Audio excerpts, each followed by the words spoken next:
gypsy moon, I wandered near and far, looking for the mystery beneath the northern star,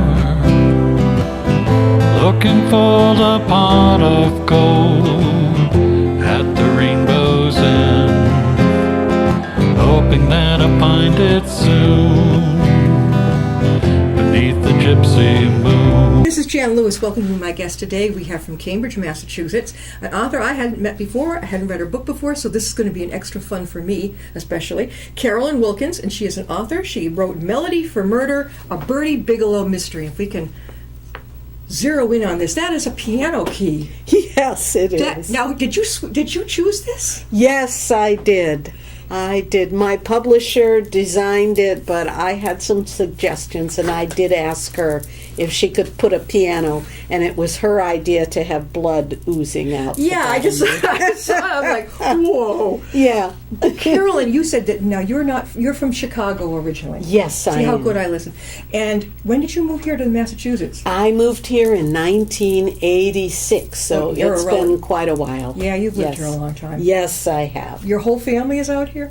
No, just my brother. The rest, my mother is in Chicago, and then the rest of them are kind of scattered. Yes. Yeah, it's sort of like the same way in my family. It's sad because I was raised, it was pretty close. You know, we knew when we were going to see the grandparents. I don't know, it just felt more cohesive. Yes. Now it's like, poof. Yes. Yes. Why? I don't understand that. And it's not comforting. I don't like it. And people are much more comfortable traveling now than they were when we were growing up, you know. You will? You'll get in a plane and go out to Chicago? Well, I do, because my mother's there, and she's 87. Bring her up here. Yeah. See, Mom, make her get on the plane. All right, so now, Melody for Murder. This is your first book. My first mystery book. I had written 2 nonfiction books previously, which were kind of memoir. One was about my family. My grandfather was the very first African American to be in the Labor Department in a position of authority. In Washington, right? Yes, he was appointed by President Eisenhower in 1954, Assistant Secretary of Labor. So I wrote a whole book about that, about him and about my family. And then I wrote a book about the women in my family. So the book about my grandfather is called Damn Near White, and African American Families Rise from Slavery to Bittersweet Success. Are these in libraries and bookstores? Yes, and they're on Amazon, of course. And it's called Damn Near White. If you type that in Carolyn Wilkins, you will find it. And it was your grandfather, and he was the first African American Assistant Secretary of Labor, which was a very big deal. He was on the front page of the New York Times in 1954, you know, because he was a first. And then my second nonfiction book is called They Raised Me Up, and it's about my grandmother and great-grandmother who made this long trek from a teeny-weeny town in Alabama up north through a number of cities, and their adventures along the way. And both of them were musicians. And then my mother's a musician, and I'm a musician, so it was sort of, I play the piano. Oh, no, right on the cover of her book? Yes. So all of this inspired me to write a mystery. Our whole family, we love mysteries, right? We love reading them. We love solving them. I grew up as a kid watching Perry Mason and Murder, She Wrote. And my mother loved that one. Murder, She Wrote. I like Criminal Minds is pretty good. Yeah, they're it's all gory those. though. Yeah, no, we were kind of more toward the mental ones, you know, where you have to figure it out. Well, yeah, like in Criminal Minds. Who's that young kid they have?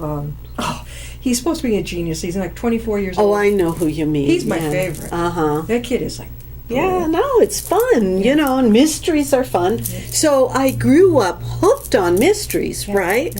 And I decided, hey, let's see if, having written 2 nonfiction books, now wouldn't it be fun to do fiction, to do something? I love reading them. Let's see if I can write one. So this is how this book came about. Briefly, don't give away the farm here. What is this about? Okay. Melody for Murder is about a choir director on the south side of Chicago. And you're a vocalist, you know. About Yes, this, okay. and I actually have been a choir director on the south side of Chicago, so I know quite a lot. And I grew up there, right? So she teaches at a community college on the south side of Chicago, and although the college is located kind of bunker-like in the midst of a pretty dangerous area and pretty high intense area, the college itself is this kind of aspirational place where people are striving to, move forward and this kind of thing. And she's surrounded by kind of her friends who are other teachers in the college and stuff like that. And she directs the choir there, which she loves. But she's had some tragedy in her life because her husband of 10 years, and she was very mad for him, he has been killed by a hit-and-run driver. And so she's a recent widow, much younger than she expected to be a widow. She's in her, I call her 40-ish, and she's still kind of mourning her husband and the loss of her husband. And so outside of her job, she doesn't have a whole lot. She kind of goes home and eats microwave food and sits in front of the TV and stuff. And the story opens when she is sitting with her best friend, Ellen, who also teaches at the college. Ellen is the English teacher at the college. And Ellen is kind of trying to console her and get her to kind of go out.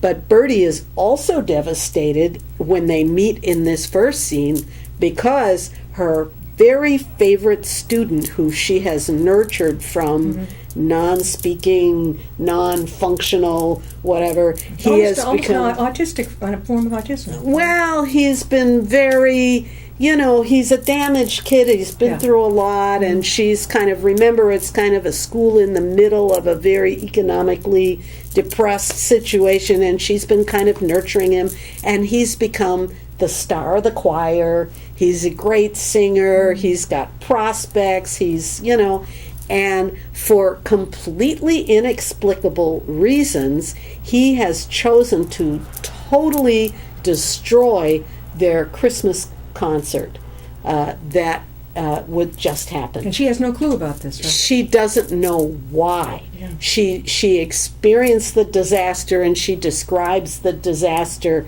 to her girlfriend Ellen, and she's, oh my gosh, she's been afraid to even come on campus. She knows her boss is going to be mad, everybody's going to be mad. The concert was a near riot because of this kid, but she doesn't know why he did it, and she's very upset about it, and she's very lonely because of her husband's situation. So those are kind of the things that propel the beginning of the story. She's on a quest for two things. One, to find out why this kid, LaShawn Thomas, previously an angel, has suddenly turned to create a problem. And if you've ever been a teacher or a thing like that, you know how a student who you've trusted who betrays your trust is a really bad. So she's on a mission to figure out that problem, and at the same time her friend Ellen is trying to talk her into accepting a blind date and actually get on with her life a little bit. And so it says, but Bertie suspects that someone in her tight-knit social circle is really the killer. Well, she goes on the blind date, but things do not go well. And pretty soon there's a murder, and pretty soon there are a lot of things happening. Her student angel, formerly angel, now devil, is arrested, and she has to figure out what to do. Is he really the killer? Is it somebody And else? to avoid becoming the killer's next victim. Now, there's a challenge for you. There you go. She is in a really... So there are a lot of things unfolding around her, and she's trying her best to sort of maintain this. She's a very kind and caring person, but she's getting deluged with all kinds of problems All kinds and of junk. issues. So We are talking with Carolyn Wilkins, and she is the author of Melody for Murder. It's a Bertie Bigelow mystery. Now, this is the first one. Is this going to be a series? yes, and thank you for asking. As You're it on so number 2, happens, right? Number 2 is getting ready to come out.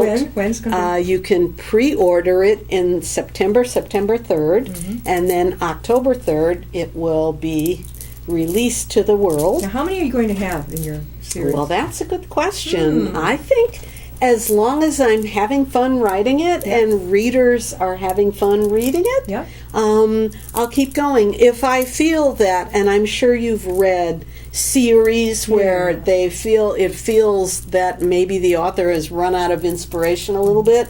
If I feel that coming on, then I certainly will. And you have stop. the talent. You went from reality Right. to the mystery of to fiction mystery. Exactly. So you can go either way with this. Exactly. And How long did it take you to write this? That's a good question. I want to say I wrote on that book for maybe about 6 months, I It's think. not long. That's wow. But the caveat there is that the idea was percolating in my mind for a long time before, because, like I said, I love mysteries, and having been a choir director and all that, And I you always play the thought, piano. yes, And you sing. yes. Is there anything you don't do? Well, several things, but I thought, wouldn't it be fun to, first of all, have a story set on the south side of Chicago where I grew up? Yeah. Because, as you know, the south side of Chicago now is just famous for all kinds of horrible violence I know, and yeah. gangs and all this. And I wanted to show people that, yes, that is there, but there's also just all kinds of regular people like you and me that live there and work there, and every day they go do their jobs, and kids grow up there, and people fall in love and get married, and all the other good stuff people do anywhere else there. So I wanted to set it there and show a warmer, kind of more, what I feel, more real side. Sure.